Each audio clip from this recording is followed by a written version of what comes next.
ইসকনের কুত্তারা মুসলমানের তাজা খুনে আল্লাহর জমিন, বাংলার জমিন লাল করে ফেলেছে। মুসলমানের অ্যাডভোকেটকে জবাই করে হত্যা করেছে।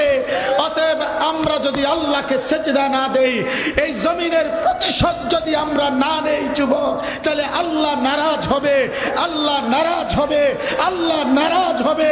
আমরা ইসকনের এই উগ্র সন্ত্রাসী কুত্তাদের উপযুক্ত বিচার আমরা চাই, আমরা প্রমাণ করতে চাই। দাঁড়াও যুবক, দাঁড়াও, ইনশাআল্লাহ। নওজোয়ান দাঁড়ায় বলো, ইসকনকে নিষিদ্ধ করো, দাও স্লোগান, দাও স্লোগান, দাও সবাই।